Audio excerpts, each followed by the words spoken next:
ಎಲ್ಲ ವೀಕ್ಷಕ ಬಂಧುಗಳಿಗೆ ನಮಸ್ಕಾರ. ಸ್ವರ್ಣ ಅಥವಾ ಚಿನ್ನ ಎಲ್ಲರಿಗೂ ಆಸೆ ಪಡ್ತಕ್ಕಂಥ ಒಂದು ಚಿನ್ನ ನೆನ್ನೆ ಸಂಚಿಕೆಯಿಂದ ನಾವು ಮಾತಾಡ್ಕೊಳ್ತಾ ಬಂದಿವಿ. ಇವತ್ತು ಕೆಳಮಟ್ಟದ ಹಿಡಿದು ದೊಡ್ಡ ಮಟ್ಟದವರು ಕೂಡ ಎಲ್ಲರೂ ಕೂಡ ಚಿನ್ನವನ್ನು ಆಸೆ ಪಡ್ತೀವಿ. ಆ ಚಿನ್ನ ಆಸೆ ಪಡೋದಷ್ಟೇ ಮುಖ್ಯ ಅಲ್ಲ, ಆ ಚಿನ್ನದಿಂದ ನಮಗೆ ಯಾವ ರೀತಿ ದೋಷಗಳು ಬರುತ್ತೆ ಅನ್ನೋದ್ರ ಬಗ್ಗೆ ನಾವು ಗಮನ ಕೊಡಬೇಕು. ನಾವು ನೆನ್ನೆ ಕಾರ್ಯಕ್ರಮ ಹೇಳಿದ ಹಾಗೆ ಭೂಮಿಯಲ್ಲಿ ಸಿಗ್ತಕ್ಕಂಥ ಚಿನ್ನದ ಅದಿರನ್ನು ತೆಗೆಯುವನಿಂದ ಹಿಡಿದು ಫ್ಯಾಕ್ಟ್ರಿಯಲ್ಲಿ ಅದಕ್ಕೊಂದು ರೂಪ ಕೊಡ್ತಕ್ಕಂಥ ವ್ಯಕ್ತಿಗಳಿಂದ ಹಿಡಿದು ಪ್ರದರ್ಶನ ಮಾಡಿ ಮಾರಾಟ ಮಾಡ್ತಕ್ಕಂತಹ ಶೋರೂಮ್ಗಳಿರ್ತಕ್ಕಂತಹ ವ್ಯಕ್ತಿಗಳ ತನಕ ನಾವು ಚಿನ್ನ ಅವರ ಕೈನಲ್ಲಿ ಹರಿದಾಡ್ತದೆ, ಓಡಾಡ್ತದೆ. ಆ ಓಡಾಡ್ತಕ್ಕಂತಹ ಚಿನ್ನದ ಮೇಲೆ ಅತೀವಾಗಿರ್ತಕ್ಕಂತಹ ಹಲವಾರು ವ್ಯಕ್ತಿಗಳ ಭಾವನೆಗಳ ಕೆಮಿಕಲ್ಸ್ ಅಥವಾ ಆ ಒಂದು ನೆಗೆಟಿವ್ ಎನರ್ಜಿ ಅಂತಕ್ಕಂಥದ್ದು ಅದು ರಿಸೀವ್ ಮಾಡ್ಕೊಂಡಿರ್ತದೆ. ಆ ರಿಸೀವ್ ಮಾಡ್ಕೊಂಡಿರ್ತಕ್ಕಂತಹ ಚಿನ್ನವನ್ನು ನಾವು ಶೋರೂಮಿಂದ ತಂದ್ವಿ ಹೊಸದು ಅಂತೇಳಿ ನಾವು ಧಾರಣೆ ಮಾಡಿದಂಥ ಪಕ್ಷದಲ್ಲಿ ಆ ಚಿನ್ನದಲ್ಲಿರ್ತಕ್ಕಂಥ ದೋಷಗಳು ನಮಗೆ ಸ್ವರ್ಣ ದೋಷವಾಗಿ ನಮ್ಮನ್ನು ಕಾಡ್ತದೆ. ಅಂತಂದರೆ ಎಷ್ಟೋ ಜನ ಚಿನ್ನ ಹಾಕೊಂಡ್ಮೇಲೆ ನನಗೆ ವಿಪರೀತವಾಗಿರ್ತಕ್ಕಂಥ ಜ್ವರ ಬರ್ತಾ ಬಿಟ್ಟು ಜ್ವರ ಬರ್ತಾ ಇದೆ, ಮೈಕೆಲ್ಲ ವಿಪರೀತ ನೋಯ್ತಾ ಇದೆ, ವಾಂತಿ ಭೇದಿ ಆಗ್ತಾ ಇದೆ, ಮೈಕೆಲ್ಲ ಒಂಥರ ಹಿಡಿದಿಟ್ಟಂಗಾಗಿದೆ, ಏನೋ ಒಂಥರ ಆಲಸ್ಯತನ, ಏನೋ ಒಂಥರ ಸೋಂಬೇರಿತನ, ಏನೋ ಒಂಥರ ಜಿಡ್ಡು, ಈ ಥರ ಎಲ್ಲ ಹಲವಾರು ವ್ಯತ್ಯಾಸಗಳು ಆಗ್ತಾ ಇದೆ ಅಂತಕ್ಕಂಥ ಲೆಕ್ಕ ತಗೊಂಡಾಗ ಇವತ್ತು ಹುಟ್ಟೋ ಮಕ್ಕಳಿಗೆ ಭಾಳ ಖುಷಿಯಿಂದ ತಮ್ಮ ಪ್ರತಿಷ್ಠೆಗೋಸ್ಕರ ಅಥವಾ ಬೇರೆಯವರಿಗೆ ತೋರಿಸೋದಕ್ಕೋಸ್ಕರ ಮಾಡ್ತಾರೋ ಏನೋ ಅದು ಬೇರೆ ವಿಚಾರ. ಆದರೆ ಕೆಲವು ಚಿನ್ನ ತೊಗೊಂಡು ಬಂದು ಹೊಸ ಚಿನ್ನ ತೊಗೊಂಡು ಮಗು ಮೇಲೆ ಹಾಕ್ಬಿಡ್ತಾರೆ. ಆ ಮಗು ಮೇಲೆ ಹಾಕ್ತಕ್ಕಂತಹ ಚಿನ್ನದ ಹಾಕಿದ ಮೇಲೆ, ಯಾಕಂದರೆ ಆ ಚಿನ್ನದಲ್ಲಿ ಒಂದು ದೋಷ ಇದೆ ಅಂತ ಅವ್ರಿಗೆ ಗೊತ್ತಿರೋಲ್ಲ, ಆ ಹುಟ್ಟಿದ ಮಗುವಿನ ಮೇಲೆ ಆ ಚಿನ್ನ ತಂದಾಕೋದು, ಉಂಗುರ ತಂದಾಕೋದು, ಏನೋ ಒಂದು ಸರ ತಂದಾಕೋದು ಏನೋ ಮಾಡಿದಾಗ ಆ ಸ್ವರ್ಣದಲ್ಲಿರ್ತಕ್ಕಂತಹ ಚಿನ್ನದಲ್ಲಿರ್ತಕ್ಕಂಥ ದೋಷಗಳಿಂದ ಆ ಮಗುವಿನ ಆರೋಗ್ಯದಲ್ಲಿ ವ್ಯತ್ಯಾಸ ಆಗ್ತಕ್ಕಂಥದ್ದನ್ನ ನಾವು ಭಾಳಷ್ಟು ಕಡೆ ನೋಡಿದ್ದೀವಿ. ಆದರೆ ಎಷ್ಟು ಜನ ಗೊತ್ತಿಲ್ಲ ಈ ಸ್ವರ್ಣ ದೋಷದಿಂದ ಈ ಮಗುವಿಗೆ ಈ ರೀತಿ ಅನಾರೋಗ್ಯ ಈಡಾಗಿದೆ ಅಂತೇಳಿ. ನಾವೇನು ಮಾಡ್ತೀವಿ, ಕಟ್ ಮಾಡಿದ್ರೆ ಸೀದಾ ಡಾಕ್ಟರ್ ಹತ್ರ ಕರ್ಕೊಂಡು ಹೋಗ್ತೀವಿ, ನೋಡಿ ಹಿಂಗಾಗೋಗಿದೆ ವ್ಯತ್ಯಾಸ ಅಂತೇಳಿ. ಆದರೆ ಅದು ಎಲ್ಲಿಂದ ಬಂತು ಅಂತ ಗೊತ್ತೇ ಇರೋದಿಲ್ಲ. ಅಥವಾ ಒಡವೆ ಇಟ್ಟಿರ್ತಕ್ಕಂಥ ಹಣ ಆಗಿರ್ಬೋದು ಅಥವಾ ಯಾರೋ ಕೊಟ್ಟಿರ್ತಕ್ಕಂತಹ ಒಡವೆ ಆಗಿರ್ಬೋದು, ಇವತ್ತು ನಾನಾ ರೀತಿಯಲ್ಲಿ ನಾವು ಅನುಭವಿಸ್ತಾ ಇದ್ದೀವಿ ಅಂತಂದರೆ ಇದು ಬಹಳ ಕೇರ್ಫುಲ್ ಆಗಿ ನಾವು ತಗೊಳ್ಬೇಕು. ಚಿನ್ನಕ್ಕೂ ಒಂದು ಆಕರ್ಷಣೀಯ ಶಕ್ತಿ ಇದೆ, ಅದು ಎಲ್ಲ ರೀತಿಯಾಗಿರ್ತಕ್ಕಂತಹ ಒಂದು ಎನರ್ಜಿಯನ್ನು ಶೇಖರಣೆ ಮಾಡಿ ಇಟ್ಕೊಳ್ತದೆ. ಆ ಶೇಖರಣೆ ಮಾಡಿ ಇಟ್ಕೊಳ್ತಕ್ಕಂಥ ಚಿನ್ನವನ್ನು ನಾವು ತಂದು ನಮ್ಮ ಮೇಲೆ ಹಾಕ್ಕೊಂಡ್ರೆ ಸ್ವರ್ಣ ದೋಷ ಬರುತ್ತೆ ಅನ್ನೋದ್ರ ಬಗ್ಗೆ ಇವತ್ತು ಎಷ್ಟೋ ಜನಕ್ಕೆ ಆಶ್ಚರ್ಯ ವ್ಯಕ್ತಪಡ್ತೀನಿ. ನನ್ನಿಂದ ಭಾಳ ಜನ ಮೆಸೇಜ್ಗಳು ಮಾಡ್ತಿದ್ದೀರಾ, ಹೌದು ನಾವು ಇದೇ ಥರ ಆಗ್ತಿದೆ, ನಮ್ಮ ಮನೇಲಿ ಉಳಿತಾ ಇಲ್ಲ, ನಮ್ಮಲ್ಲಿ ಎಷ್ಟೇ ಇದು ಮಾಡಿದ್ರು ಕೂಡ ನಮ್ಮಲ್ಲಿ ತೊಂದರೆಗಳಾಗ್ತಾ ಇದೆ, ಹಾಗೆ ಹೀಗೆ ಅಂತ ಭಾಳ ಜನ ಹೇಳ್ತಿದ್ದಾರೆ. ಇದು ಒಂದಾಯಿತು. ಭಾಳ ಜನ ಇನ್ನೊಂದು ತಪ್ಪುಗಳು ಏನು ಮಾಡ್ತೀರ ಅಂತಂದರೆ, ಸತ್ತ ವ್ಯಕ್ತಿಯ, ಅದು ಹೆಣ್ಣಾಗಿರ್ಬೋದು ಗಂಡಾಗಿರ್ಬೋದು, ಇವತ್ತು ಮೈ ಮೇಲೆ ಇಲ್ಲ ಅಂದರೂ ಒಂದು ಅರ್ಧ kg ಗೋಲ್ಡ್ ಇಟ್ಕೊಂಡ್ರು ಕೂಡ ತುಂಬ ಜನ ಇದ್ದಾರೆ, ಒಂದು 100 ಗ್ರಾಮ್ 200 ಗ್ರಾಮ್ ಇಟ್ಕೊಂಡ್ರು ಕೂಡ ತುಂಬ ಜನ ಇದ್ದಾರೆ. ಯಾರು ಇಲ್ಲ. ಆದರೆ ಆ ವ್ಯಕ್ತಿ ದುರ್ಮರಣ ಹೊಂದಿದ್ದು, ಅಕಾಲ ಮೃತ್ಯು ಆಗಿದ್ದು ಅಥವಾ ನ್ಯಾಚುರಲ್ ಡೆತ್ ಆಗಿದ್ದು ಆಯಿತು ಅಂದಾಗ ಅಲ್ಲೇನು ಮಾಡ್ತೀರಾ, ದೊಡ್ಡವ್ರು ಏನು ಮಾಡ್ತೀರಿ, ಆ ಸ್ತ್ರೀ ಆಗಿರ್ಬೋದು ಪುರುಷನಾಗಿರ್ಬೋದು ಆ ಒಡವೆಗಳನ್ನ ಹಾಗೆಯೇ ತೊಗೊಂಬಂದು ಕ್ಯಾಶ್ ಬಾಕ್ಸ್ಲಿ ಹಾಕೊಂಡ್ಬಿಡೋದು. ಆ ಒಡವೆಗಳನ್ನ ಈಗ ಅಮ್ಮ ಏನೋ ಸತ್ತಿದ್ರೆ ಆ ಒಡವೆ ಮಗಳಿಗೆ ಹೋಗ್ತದೆ, ಆ ಮಗಳು ಅದನ್ನು ಯೂಸ್ ಮಾಡೋಕ್ಕೆ ಶುರು ಮಾಡ್ತಾಳೆ, ನಮ್ಮ ಅಮ್ಮಂದು ಅಂತ ಸೆಂಟಿಮೆಂಟು. ಆದರೆ ಆ ಸತ್ತ ವ್ಯಕ್ತಿಯ ಮೇಲಿಂದ ತೆಗೆದಂತಹ ಆ ಒಡವೆಯಲ್ಲಿ ಸತ್ತ ವ್ಯಕ್ತಿಯ ಅಷ್ಟು ಒಂದು ನೆಗೆಟಿವ್ ಎನರ್ಜಿಗಳು ಕೂಡ ಅಲ್ಲಿ ಶೇಖರಣೆ ಆಗಿರುತ್ತೆ ಅನ್ನೋದ್ರ ಬಗ್ಗೆ ಒಬ್ರಿಗೂ ಗೊತ್ತಿರೋದಿಲ್ಲ. ಇವತ್ತು ಎಷ್ಟೋ ಜನ ಕಳ್ತನ ಮಾಡ್ಕೊಂಡ್ಬಂದು ಸೇಲ್ ಮಾಡಿಬಿಡ್ತಾರೆ. ಆ ಕಳ್ತನ ಮಾಡಿರ್ತಕ್ಕಂತಹ ವ್ಯಕ್ತಿಗಳ ದೋಷಗಳು ಅಥವಾ ಕಳ್ಳನ ದೋಷಗಳು ಅಥವಾ ದರೋಡೆ ಮಾಡಿರ್ತಕ್ಕಂಥ ದೋಷಗಳು ಅಥವಾ ಅವ್ರು ಎಲ್ಲಿಂದನೂ ತೊಗೊಂಬಂದಿರತಕ್ಕಂಥ ಆ ಮನೆಯವರ ದೋಷಗಳು ಕೂಡ ಆ ಬಂಗಾರದಲ್ಲಿ ಇರ್ತೈತೆ. ಆ ಬಂಗಾರನೆಲ್ಲ ತಗೊಂಡು ಇಡ್ತಾರೆ, ಇನ್ನೊಬ್ಬರು ಯಾರೋ ಬಂದು ಕಳ್ಮಾಲು ಅಂತೇಳಿ ಮಾರ್ತಾರೆ, ಆ ಕಳ್ಮಾಲು ಇವ್ರು ತಗೊಳ್ತಾರೆ, ಚೀಪ ಸಿಗುತ್ತೆ ಅಂತೇಳಿ.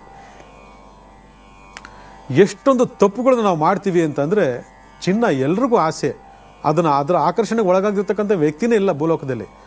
ಆದರೆ ಅದರ ಅಷ್ಟೇ ಇಂದಿನ ಇಂತಹ ಒಂದು ಕಟು ಸತ್ಯಗಳಿದ್ದಾವೆ, ಕಟು ವಿಚಾರಗಳಿದ್ದಾವೆ ಅಥವಾ ಕಟು ದೋಷಗಳಿದ್ದಾವೆ ಅಂತಂದರೆ ಇದು ಯಾರಿಗೂ ಅರಿವಿದಿರತಕ್ಕಂಥ ಒಂದು ಸತ್ಯ ಅಂತಂದರೆ, ಇವತ್ತು ನಾನಾ ರೀತಿಯಾಗಿರ್ತ ಜನ ನಾನಾ ರೀತಿಯಾಗಿ ಇದನ್ನು ಅನುಭವಿಸ್ತಾ ಇದ್ದಾರೆ ಅಂತಂದರೆ, ಇವತ್ತು ವ್ಯಕ್ತಿಗತ ಹೇಳ್ತಕ್ಕಂಥದ್ದು ಒಂದು ಚಿನ್ನ ನಾವು ಶೇಖರಣೆ ಮಾಡೋಕ್ಕಾಗ್ತಾ ಇಲ್ಲ, ನಮ್ಮ ಮನೇಲಿ ಚಿನ್ನ ಉಳಿತಾ ಇಲ್ಲ, ನಮ್ಮ ಮನೇಲಿ ಕಳ್ತನ ಹೋಗ್ತಾ ಇದೆ, ನಮ್ಮ ಮನೇಲಿ ಯಾರೋ ಎತ್ಕೊಂಡು ಹೋಗ್ಬಿಡ್ತಾರೆ, ನಮ್ಮಲ್ಲಿ ಅಡ ಇಟ್ಬಿಟ್ಟಿರ್ತಾರೆ, ತೊಗೊಂಡೋಗಿ ಅಡ ಇಡ್ತಾರೆ ಅಥವಾ ಬ್ಯಾಂಕ್ ತೊಗೊಂಡೋಗಿ ಇಡ್ತಾರೆ, ಅಥವಾ ಅದು ಯಾವಾಗಲೂ ಸಾಲಕ್ಕೆ ಹೋಗ್ತಾ ಇರ್ತದೆ, ಹಾಕಿದ್ದು ಮತ್ತೆ ವಾಪಸ್ ಬರಲೇ ಇಲ್ಲ.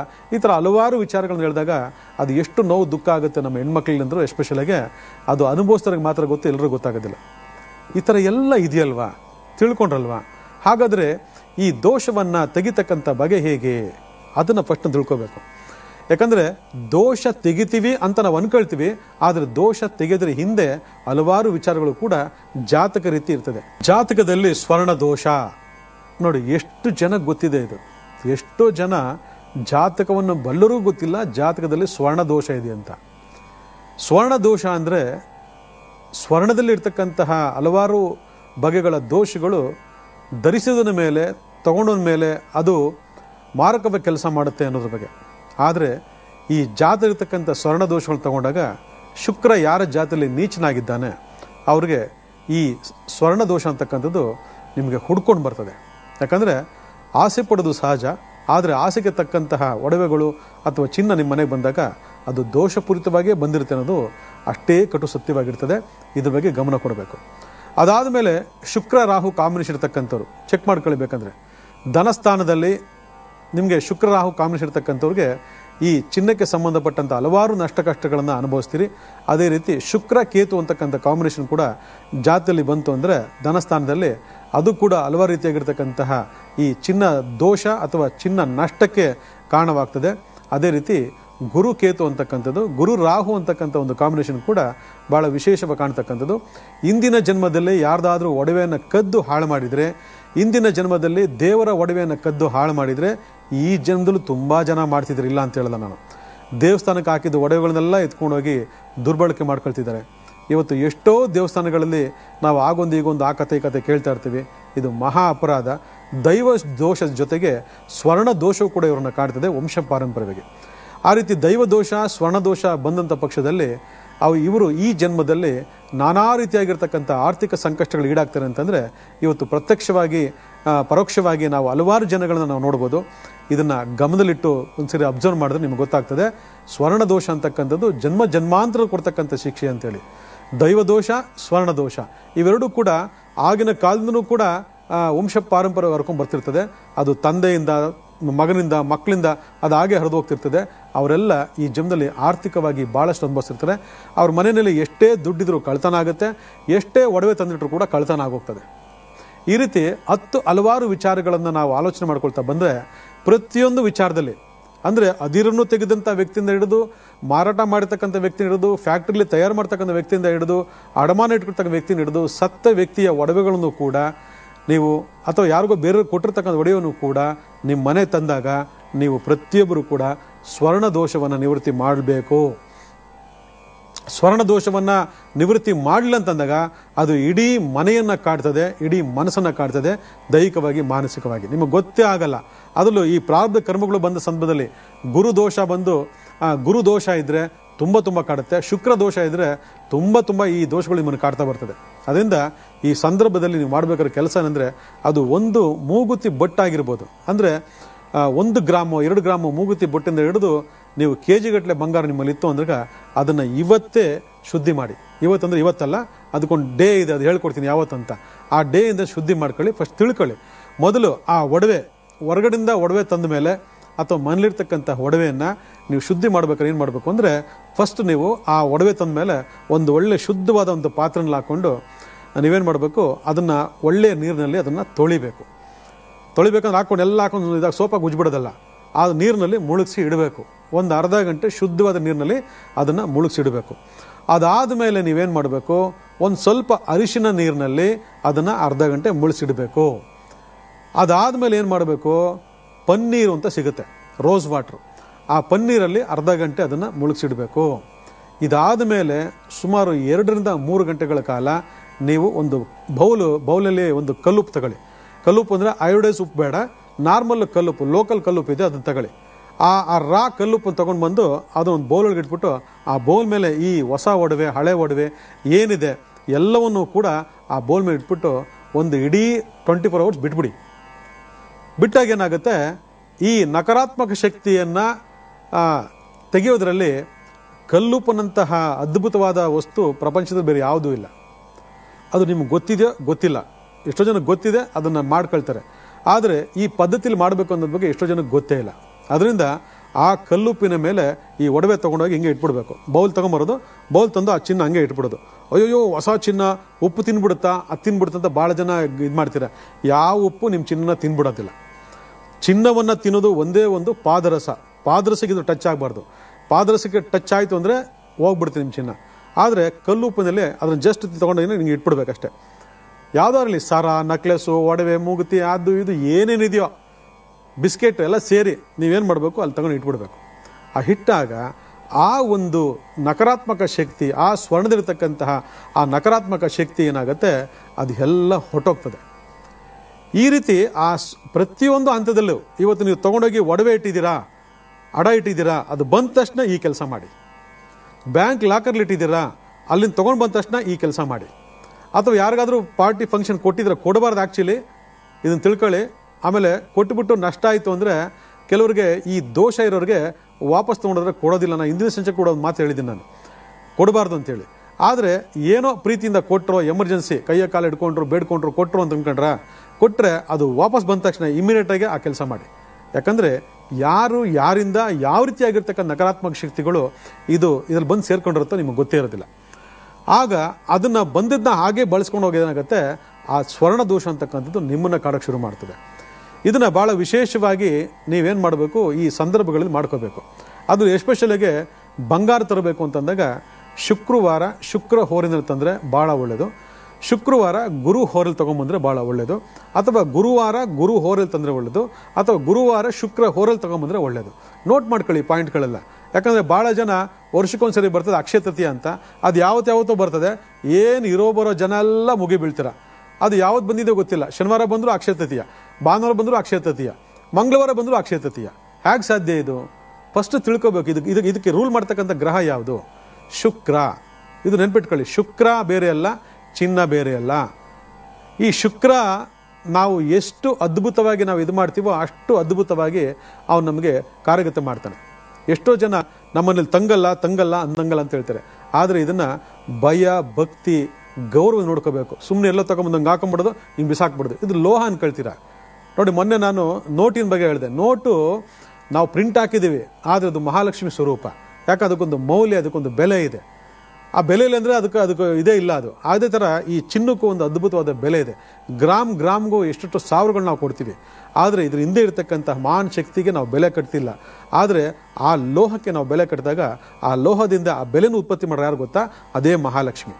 ಇಲ್ಲಂದ್ರೆ ಎಷ್ಟೋ ಲೋಹಗಳಿವೆ, ಎಲ್ಲ ಲೋಹಕ್ಕೆ ಯಾಕೆ ಇದು ವ್ಯಾಲ್ಯೂ ಇಲ್ಲ? ಇದಕ್ಕೆ ಯಾಕೆ ಅಷ್ಟು ವ್ಯಾಲ್ಯೂ ಇದೆ? ಇದು ಸೃಷ್ಟಿ ನಿಯಮ. ಭೂಮಿಯಲ್ಲಿ ಸಿಗ್ತದೆ ಅಂತ ತೊಗೊಂಬರೋಕ್ಕಾಗಲ್ಲ ಅದನ್ನು. ಆದರೆ ಇದ್ರ ಹಿಂದೆ ಇರತಕ್ಕಂತಹ ಹಲವಾರು ಶಕ್ತಿಗಳನ್ನು ನಾವು ನಿವಾರಣೆ ಮಾಡ್ಕೊಳ್ದೇ ಇದ್ದಾಗ ಯಾವ ಲೋಹವು ಕೂಡ ನಮಗೆ ಆಪೋಸಿಟ್ ಕೆಲಸ ಮಾಡ್ತಾ ಬರ್ತದೆ. ಅದೇ ರೀತಿ ಎಷ್ಟೋ ಜನ ಕೇಳ್ತಾರೆ, ಹೌದು ನೀವು ಹೇಳ್ತಾ ಇರೋದು ಸತ್ಯ, ನಾವು ಚಿನ್ನ ನಮಗೆ ದಗ್ಸ್ಕೊಳ್ಳೋಕ್ಕಾಗಲ್ಲ, ನಮ್ಮ ಮನೇಲಿ ಉಳಿಯೋದಿಲ್ಲ ಅಂತ. ಸ್ವರ್ಣವನ್ನು ಅಥವಾ ಚಿನ್ನವನ್ನು ನಾವು ಭಕ್ತಿ ಆಧಾರದಿಂದ ಕಾಣಬೇಕು. ನಂಬಿಕೆ ಶ್ರದ್ಧೆಯಿಂದ ಆ ತಾಯಿ ಮಹಾಲಕ್ಷ್ಮಿಯನ್ನು ಆ ರೂಪದಲ್ಲಿ ನಾವು ಆರಾಧನೆ ಮಾಡಬೇಕು. ಚಿನ್ನವನ್ನು ತೊಗೊಂಡು ಬಂದಮೇಲೆ ಏನು ಮಾಡಬೇಕು, ಯಾವ ರೀತಿ ಶುದ್ಧಿ ಮಾಡಬೇಕು ಅಂತ ಹೇಳ್ಕೊಟ್ಟೆ. ಅದು ಹೇಳ್ಕೊಟ್ಟಾದ್ಮೇಲೆ ಚಿನ್ನವನ್ನು ಎಲ್ಲಿಡಬೇಕು, ಹೇಗಿಡಬೇಕು ಅಂತಕ್ಕಂಥದ್ದು ಬಹಳ ಮುಖ್ಯವಾಗಿರ್ತಕ್ಕಂಥ ತಂತ್ರ. ಒಂದು ಯೆಲ್ಲೋ ಕಲರು ಬಟ್ಟೆನ ತಗೊಳ್ಳಿ. ಅದು ರೇಷ್ಮೆ ಯೆಲ್ಲೋ ಬಣ್ಣ ಆದರೆ ಭಾಳ ಒಳ್ಳೆಯದು. ಯಾಕಂದ್ರೆ ರೇಷ್ಮೆ ಬಟ್ಟೆಗಳು ಭಾಳ ಸಿಗುತ್ತೆ. ಆ ಒಂದು ಬಟ್ಟೆಯಲ್ಲಿ ಏನು ಮಾಡಬೇಕು, ಒಂದು ಸ್ವಲ್ಪ ಮಲ್ಲಿಗೆ ಹೂವನ್ನು ಹಾಕಿ, ಆ ಮಲ್ಲಿಗೆ ಹೂವನ್ನು ಹಾಕಿ ಒಂದಷ್ಟು 10 ಸೆಂಟು ಅಂತ ಸಿಗುತ್ತೆ. 10 ಸೆಂಟನ್ನು ಅದಕ್ಕೆ ಹಾಕಿ ಪರಿಶುಭ್ರವಾಗಿ ಘಮ ಅಂತಿರಬೇಕು ಎರಡು ಸೇರಿ. ಅಂತಹ ಒಂದು ಬಟ್ಟೆಯಲ್ಲಿ ಮಲ್ಲಿಗೆ ಹೂವನ್ನು ಹಾಕಿ, ಆ ಮಲ್ಲಿಗೆ ಹೂ ಮೇಲೆ ಆ ಒಂದು ಚಿನ್ನವನ್ನು ಹಾಕಿ ಅದನ್ನು ತೊಗೊಂಡೋಗಿ ನೀವೇನು ಮಾಡಬೇಕು, ಕ್ಯಾಶ್ ಬಾಕ್ಸಲ್ಲಿ ಇಟ್ಕೋಬೇಕು. ಯಾವಾಗಲೂ ಮಹಾಲಕ್ಷ್ಮಿ ಶುದ್ಧತೆಯ ಪ್ರತೀಕ ಅಂತ ಹೇಳ್ತೀವಿ. ಹಾಗೆ ಆ ಶುದ್ಧತೆ ಅಂತಕ್ಕಂಥದ್ದು ಆ ಚಿನ್ನದ ರೂಪದಲ್ಲಿರ್ತಕ್ಕಂಥ ಮಹಾಲಕ್ಷ್ಮಿಗೂ ಭಾಳ ಅತ್ಯವಶ್ಯಕವಾಗಿರ್ತಕ್ಕಂಥದ್ದು. ನಾವು ಹೇಗೆ ಆ ಮಹಾಲಕ್ಷ್ಮಿಯನ್ನು ಎಲ್ಲಂದ್ರಲ್ಲಿ ಹಾಕಿ ತಿರಸ್ಕಾರ ಮಾಡ್ತೀವೋ ಅಷ್ಟೇ ಬೇಗ ಅವಳು ಓಡೋಗ್ತಾಳೆ ನಿಮ್ಮ ಚಿನ್ನದ ಮುಖಾಂತರ. ಆದರೆ ಅದನ್ನು ಗೌರವ, ಭಕ್ತಿ, ಆಧಾರಗಳಿಂದ, ವಿಶ್ವಾಸದಿಂದ ಅದಕ್ಕೆ ಸರಿಯಾದಂಥ ಒಂದು ಸ್ಥಾನಮಾನಗಳನ್ನು ಕಲ್ಪಿಸಿಕೊಟ್ರೆ ಆ ಮಹಾಲಕ್ಷ್ಮಿ ಶಾಶ್ವತ ನಿಂತ್ಕೊಳ್ತಾಳೆ. ಇದು ನನಗೆ ಸರಿಯಾದ ಜಾಗ, ನನಗೆ ಸರಿಯಾದ ರೀತಿಯಲ್ಲಿ ಇವರು ನೋಡ್ಕೊಳ್ತಾರೆ ಅಂತೇಳಿ. ಇದು ಒಂದು ಮಾಂಗಲ್ಯ ದೋಷ ಅಂತ ಆಗಲೇ ಹೇಳಿದೆ. ಇವತ್ತು ಎಷ್ಟೋ ಜನ ಇವತ್ತು ಮ್ಯಾಚ್ ಮೇಕಿಂಗ್ ಮಾಡ್ಕೊಳ್ಳದೆ ಪ್ರೀತಿ ಮಾಡಿನೋ, ಅರೇಂಜ್ ಮ್ಯಾರೇಜ್ ಮಾಡಿಕೊಂಡು, ಬಂಧು ಬಳಗನೋ, ಅದು ಇದು ಅಂತೇಳಿ ಇವತ್ತು ಮ್ಯಾರೇಜ್ ಮಾಡಿಬಿಡ್ತಾರೆ. ಆದರೆ 170-180 ಕೇಸ್ ಇವತ್ತು ಡಿವೋರ್ಸ್ ಆಗ್ತಿರ್ತದೆ ಪರ್ ಡೇ. ಫ್ಯಾಮಿಲಿ ಕೋರ್ಟಲ್ಲಿ ಹೋಗಿ ನೋಡಿ. ಆದರೆ ಅದರ ಹಿಂದೆ ಈ ಸ್ವರ್ಣ ದೋಷ ಕೂಡ ಕೆಲಸ ಮಾಡುತ್ತೆ ಅಂತಂದರೆ, ಮಾಂಗಲ್ಯ ಬೊಟ್ಟನ್ನು ತೊಗೊಂಬಂದಾಗ ಆ ಮಾಂಗಲ್ಯ ಸರ ಮತ್ತು ಮಾಂಗಲ್ಯ ತಾಳಿ ತೊಗೊಂಬಂದಾಗ ನೇರವಾಗಿ ಅದನ್ನು ಇದಕ್ಕೆ ಪೋಣಿಸ್ಬಿಟ್ಟು ತಾಳಿ ಕಟ್ಟಿಸ್ಬಿಡ್ತೀರ. ಇದು ಬಹಳ ಬಹಳ ಬಹಳ ಬಹಳ ತಪ್ಪು. ಯಾಕಂದರೆ ಅದು ಎಲ್ಲಿಂದನೋ ಬಂದಿರತಕ್ಕಂತಹ ಒಂದು ಒಡವೆ ಹೇಗೆ ನಮಗೆ ದೋಷಯುಕ್ತ ಬಂದಿರ್ತದೋ ಹಾಗೆ ಈ ತಾಳಿ, ಚಿನ್ನದ ಸರ ತಾಳಿಯಲ್ಲೂ ಕೂಡ ಆ ದೋಷ ಇದ್ದೇ ಇರ್ತದೆ. ಇವತ್ತು ವಿಚ್ಛೇದನಕ್ಕೆ, ದಾಂಪತ್ಯ ಜೀವನದ ವಿರಸ ಬರೋದಕ್ಕೆ ಈ ತಾಳಿಯ ಸ್ವರ್ಣ ದೋಷವೂ ಕೂಡ ಕಾರಣ ಅಂತಕ್ಕಂಥದ್ದು ಭಾಳ ಮುಖ್ಯವಾಗಿ ನೀವೆಲ್ಲ ಗಮನದಲ್ಲಿಡಬೇಕು. ಈಗ ನಾನು ಹೇಳಿದಂತಹ ಈ ಭಾಗದಿಂದನೇ ಆ ತಾಳಿಯನ್ನು ಕೂಡ ಪರಿಶುದ್ಧವಾಗಿ ಶುದ್ಧಿ ಮಾಡಿ ನೀವು ಆ ಒಂದು ವಧುವರರಿಗೆ ಕೊಡಬೇಕು. ಯಾಕಂದರೆ ಸುಮ್ಮನೆ ಇದು ಮಾಡಿಬಿಡ್ತೀರ. ಆಮೇಲೆ ತಾಳಿ ಇದ್ದಾಗ ಪ್ರತಿಯೊಬ್ಬರು ಮುಟ್ತಾರೆ ನಮಸ್ಕಾರ ಮಾಡಿ. ಯಾಕಂದರೆ ನೋಡಿ, ಇದು ಎಷ್ಟು ಅಕ್ಷರ ಅಪರಾಧ, ಕೆಲವರು ಬೇಜಾರು ಅನಿಸ್ಬೋದು, ಆದರೆ ಇದು ಅಷ್ಟೇ ಕಟು ಸತ್ಯ. ಎಷ್ಟೋ ಜನ ಆ ತಾಳಿ ಇಟ್ಬಿಟ್ಟು ಎಲ್ಲರಿಗೂ ಮುಟ್ಕೊಂಡು ಬಾ ಅಂತ ಕಳಿಸ್ತೀರಾ. ಯಾಕೆ ಒಂದು ತೆಂಗಿನಕಾಯಿ ಮೇಲೆ ಅದು ಇಟ್ಬಿಟ್ಟು ಕಳಿಸ್ತೀರಾ. ಎಲ್ಲ ಮುಟ್ಟಿ ಮುಟ್ಟಿ ಮುಟ್ಟಿ ನಮಸ್ಕಾರ ಮಾಡ್ತಾರೆ. ಎಷ್ಟು ಜನ ಮುಟ್ಟಿ ಒಳ್ಳೇದಾಗಲಿ ಅಂತ ಆಶೀರ್ವಾದ ಮಾಡ್ತಾರೆ ಲೆಕ್ಕ ಮಾಡ್ಕೊಳ್ಳಿ. ಎಷ್ಟು ಜನ ಹಾಳಾಗೋಗ್ಲಿ ಅಂತ ನಮಸ್ಕಾರ ಮಾಡ್ತಾರೆ ಹೇಳಿ ನೋಡೋಣ. ಇದೆಲ್ಲ ದೋಷಗಳು ಕೂಡ ಬರ್ತದೆ. ಇನ್ ಕೇಸು ಇದನ್ನು ಮಾಡಬೇಕಾ ಮಾಡಬಾರ್ದು ಅಂತಕ್ಕಂಥದ್ದು ನೀವು ನಿರ್ಧಾರ ಮಾಡ್ಕೊಳ್ಳಿ ಈ ಕಾರ್ಯಕ್ರಮ ನೋಡಾದ್ಮೇಲೆ. ಆದರೆ ಎಂಥದ್ದೇ ಪರಿಸ್ಥಿತಿಯಲ್ಲಿ, ಯಾವುದೇ ಪರಿಸ್ಥಿತಿಯಲ್ಲಿ ನಾವು ಹೇಗೆ ಬಳಸ್ತಕ್ಕಂತಹ ಒಂದು ಆ ತಾಳಿಯನ್ನು ನಾವೇನು ಮಾಡಬೇಕು, ಮತ್ತೆ ಪರಿಶುದ್ಧರಾಗಿ ಮಾಡಿ ಆ ವಧುವಿಗೆ ಕಟ್ತಕ್ಕಂತಹ ಒಂದು ಪ್ರಕ್ರಿಯೆ ನೀವು ಮಾಡಿಕೊಟ್ರೆ ಆ ಸ್ವರ್ಣ ದೋಷ ನಿವೃತ್ತಿಯಾಗಿ ಅದರಿಂದ ಆಗ್ತಕ್ಕಂತಹ ಎಷ್ಟೋ ಅವಘಡಗಳಿಂದ ಆ ದಂಪತಿಗಳು ಪಾರಾಗ್ತಾರೆ. ಇದು ನೆನ್ಪಿಟ್ಕೊಳ್ಳಿ. ಇನ್ನು ನಮ್ಮ ಮನೇಲಿ ಚಿನ್ನ ಉಳಿತಾ ಇಲ್ಲ, ಏನು ಮಾಡಬೇಕು ಅಂತಕ್ಕಂಥ ಪ್ರಶ್ನೆ ಭಾಳ ಜನ ಕಾಡ್ತಿರ್ತದೆ. ಅದಕ್ಕೆ ವೆರಿ ಸಿಂಪಲ್ ಆದಂಥ ಒಂದು ತಂತ್ರ ಏನಪ್ಪ ಅಂತಂದರೆ, ನೀವೇನು ಮಾಡಬೇಕು, ಪ್ರತಿ ಬುಧವಾರ ಅಥವಾ ಪ್ರತಿ ಶುಕ್ರವಾರ ಲಕ್ಷ್ಮೀನಾರಾಯಣ ಅಥವಾ ವೆಂಕಟೇಶ್ವರ, ಭಾಳ ಮುಖ್ಯವಾಗಿ ಲಕ್ಷ್ಮೀ ವೆಂಕಟೇಶ್ವರ. ಯಾಕಂದರೆ ಲಕ್ಷ್ಮೀ ವೆಂಕಟೇಶ್ವರ ಚಿನ್ನವನ್ನು ರಿಸೀವ್ ಮಾಡೋದಲ್ಲಿ ನಂಬರ್ 1 ದೇವರು. ಅಲ್ಲಿಗೆ ಆ ಒಂದು ವೆಂಕಟೇಶ್ವರನ ಮೇಲೆ ಹಾಕಿರ್ತಕ್ಕಂತಹ ತುಳಸಿಯನ್ನು ತೊಗೊಂಡು ಬಂದು ನೀವೇನು ಮಾಡಬೇಕು, ಒಂದು ಕ್ಯಾಶ್ ಬಾಕ್ಸನ್ನು ಮಾಡ್ಕೋಬೇಕು. ಅದಕ್ಕಂತ ಆ ಕ್ಯಾಶ್ ಬಾಕ್ಸ್ನಲ್ಲಿ ಭಾಳ ವಿಶೇಷವಾಗಿ ರಿಫ್ಲೆಕ್ಟ್ ಆಗ್ತಕ್ಕಂತಹ ಈ ಮಿರರ್ ಕನ್ನಡಿಗಳನ್ನು ಹಾಕಿರಬೇಕು. ಇವತ್ತು ನಾವು ಎಷ್ಟೋ ಜನಗಳಲ್ಲಿ ಮಿರರ್ನ ಫಿಕ್ಸ್ ಮಾಡಬೇಕು ಅಂತ ಹೇಳ್ತೀವಿ. ಆ ಮಿರರ್ ಫಿಕ್ಸ್ ಮಾಡಬೇಕು ಅಂದಾಗ ಎಲ್ಲೆಲ್ಲೋ ಯಾರನ್ನೂ ಹಾಕ್ಬಿಡ್ತೀರಾ. ಯಾಕಂದರೆ ಕನ್ನಡಿನೂ ಲಕ್ಷ್ಮಿಯ ಸಂಕೇತವೇ. ಆ ಕನ್ನಡಿಯನ್ನು ನಾವೊಂದು ಬಾಕ್ಸ್ನಲ್ಲಿ ಹಾಕಿ ಆ ಒಂದು ಬಾಕ್ಸ್ನಲ್ಲಿ ಈ ವೆಂಕಟೇಶ್ವರ ಸ್ವಾಮಿಯಿಂದ ತಂದಿರತಕ್ಕಂತಹ ಆ ತುಳಸಿ ದಳಗಳನ್ನು ಅದರ ಒಳಗಡೆ ಹಾಕಿ, ಆ ತುಳಸಿ ದಳದಲ್ಲಿ ಯಾರು ತಮ್ಮ ಚಿನ್ನವನ್ನು ಶುದ್ಧಿ ಮಾಡಿ ಹಾಕೊಳ್ತಾರೆ, ಯಾವುದೇ ಕಾರಣಕ್ಕೂ ನಿಮ್ಮ ಚಿನ್ನ ಆಚೆ ಕಡೆ ಹೋಗೋದಿಲ್ಲ. ಅದು ದಿನ ದಿನ ಬೆಳೀತಾ ಇರ್ತದೆ. ಯಾಕಂದರೆ ಆ ತುಳಸಿ ಮಾಲಿನಲ್ಲಿ ಆ ಸಾಕ್ಷಾತ್ ವೆಂಕಟೇಶ್ವರ ಸ್ವಾಮಿಯ ಅನುಗ್ರಹ ಇರ್ತದೆ. ಯಾಕಂದರೆ ಅವನು ಎಷ್ಟು ಚಿನ್ನವನ್ನು ರಿಸೀವ್ ಮಾಡ್ಕೊಳ್ತಾನೆ, ಎಷ್ಟು KG ಕೋಟಿ ಚಿನ್ನ ಇದೆ ಅಂತ ನಿಮಗೆ ಗೊತ್ತಿರ್ತಕ್ಕಂಥ ವಿಚಾರ. ತಿರುಮತಿ ತಿಮ್ಮಪ್ಪ ನೋಡಿದ್ರೆ ಅದು ಯಾಕೆ ಅಷ್ಟೊಂದು ಚಿನ್ನ ಇದೆ ಅಂತ ನಿಮಗೆ ಗೊತ್ತಾಗ್ತದೆ. ಅಂತಹ ಭಗವಂತನ ಆ ಅನುಗ್ರಹ ತುಳಸಿ ಮೂಲಕ ನಿಮ್ಮ ಮನೆ ಇರತಕ್ಕಂಥ ಚಿನ್ನವನ್ನು ಕಾಪಾಡ್ತದೆ. ಅಂದರೆ ಯಾಕೆ ಮಾಡ್ಕೋಬಾರ್ದು? ವೆರಿ ಸಿಂಪಲ್ ಇದು. ಬುಧವಾರ ಶುಕ್ರವಾರ ನೀವು ಹೋಗ್ತೀರಾ, ಹೋದಾಗ ಒಂದು ಸ್ವಲ್ಪ ತುಳಸಿ ತಗೊಂಬಂದ ನಿಮ್ಮ ಕ್ಯಾಶ್ ಬಾಕ್ಸಲ್ಲಿ ಹಾಕ್ದ. ಆದರೆ ದೋಷ ಇರತಕ್ಕಂತಹ ಚಿನ್ನಕ್ಕೆ ಯಾವ ತುಳಸಿ ತಗೊಂಬಂದಾಗೋರು ಕೆಲಸ ಮಾಡಲ್ಲ. ಚಿನ್ನವನ್ನು ದೋಷ ಮುಕ್ತವಾಗಿ ಮಾಡಿ, ಅದನ್ನು ಪರಿಶುದ್ಧವಾಗಿ ಮಾಡಿ, ನಾನು ಹೇಳ್ತಕ್ಕಂತಹ ಸ್ಥಾನಮಾನಗಳನ್ನು ಅದಕ್ಕೆ ಕಲ್ಪಿಸಿಕೊಟ್ಟು ಗೌರವ ಭಕ್ತಿ ಆಧಾರಗಳಿಂದ ಅಲ್ಲಿ ವೆಂಕಟೇಶ್ವರ ಸ್ವಾಮಿಯ ಒಂದು ತುಳಸಿ ದಳವನ್ನು ತಂದು ಹಾಕೊಂಡ್ರೆ ಆ ಲಕ್ಷ್ಮಿ, ಮಹಾಲಕ್ಷ್ಮಿ ನಿಮ್ಮ ಮನೆಯಲ್ಲಿ ಶಾಶ್ವತ ಉಳ್ಕೊಳ್ತಾಳೆ. ಏನೇ ಒಂದು ಟ್ರಾನ್ಸಾಕ್ಷನ್ಸ್ ನಡೆದ್ರೂ ಕೂಡ ಜೀವಿತಾವಧಿಯಲ್ಲಿ ನಾವು ತೊಗೊಂಡು ಅದು ಸುಮ್ಮನೆ ಬಚ್ಚಿಟ್ಕೊಂಡು ತಂದು ಇಟ್ಕೊಳ್ಳೋದ ಒಡವೆನ, ಅದನ್ನು ದಿನನಿತ್ಯ ಬಳಕೆ ಮಾಡ್ಕೊಳ್ಬೇಕಾಗತ್ತೆ, ಕಾಲಮಾನದಲ್ಲಿ ಬಳಕೆ ಮಾಡ್ಕೋಬೇಕಾಗ್ತದೆ, ಅಥವಾ ಅದನ್ನು ಒಂದು ಟ್ರಾನ್ಸಾಕ್ಷನ್ ಮಾಡಬೇಕಾಗತ್ತೆ. ಎಂಥದ್ದೇ ಏನೇ ಮಾಡಿದ್ರೂ ಕೂಡ ಶುದ್ಧ ಮಾಡೋದನ್ನ ಮಾತ್ರ ಮರಿಬೇಡಿ. ತುಳಸಿ ದಳವನ್ನು ತೊಗೊಂಡು ಬಂದು ಹಾಕೋದನ್ನ ಮರಿಬೇಡಿ. ಯಾಕಂದರೆ ಇದೆಲ್ಲ ಒಂದು ದೈಹಿಕವಾಗಿ ಲಾಕ್ ಮಾಡ್ಕೊಳ್ತಕ್ಕಂಥ ಒಂದು ಸಿಸ್ಟಮ್ ಅಂತ ಹೇಳ್ತೀವಿ. ಯಾರು ಹೇಳ್ಕೊಡಲ್ಲ ಇದನ್ನು. ಯಾಕಂದರೆ ಇವತ್ತು ಒಡವೆ ಹಣ ಅಂತ ಬಂದಾಗ ಅದು ಹೋಗದಿರೋ ಥರ ಮಾಡುವಂಥ ಭಗವಂತ ಅಂತ ಕೇಳ್ಕೊಳ್ತಕ್ಕಂಥ ಎಷ್ಟೋ ಜನ ವರ್ತಕರು, ಬಿಸ್ನೆಸ್ ಮೆನ್ಗಳು ನಮ್ಮಲ್ಲಿದ್ದಾರೆ. ಆಯಿತಾ, ಅವ್ರ ಹೆಸರುಗಳು ಹೇಳೋದು ಬೇಡ.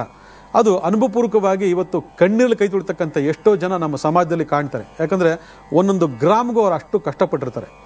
ಅದು ಆಗಬಾರ್ದು ಅನ್ನೋದಕ್ಕೋಸ್ಕರ ಆ gram 100 gram, 200 gram, 300 gram, KG, ಅರ್ಧ KG, 1 KG ಡೆವಲಪ್ಮೆಂಟ್ ಆಗಬೇಕು ಅಂತಂದಾಗ ಆ ತಾಯಿ ಮಹಾಲಕ್ಷ್ಮಿ ಚಿನ್ನದ ರೂಪಿರ್ತಕ್ಕಂತಹ ಸ್ವರ್ಣವಲ್ಲಿಯನ್ನು ನಾವು ಈ ರೀತಿ ಪರಿಶುಭ್ರವಾಗಿ ಶುದ್ಧವಾಗಿ ನೋಡ್ಕೊಂಡ್ಬಿಟ್ರೆ ಯಾವ ಸಮಸ್ಯೆ ನಮಗೆ ಜೀವನದಲ್ಲಿ ಬರೋದಿಲ್ಲ.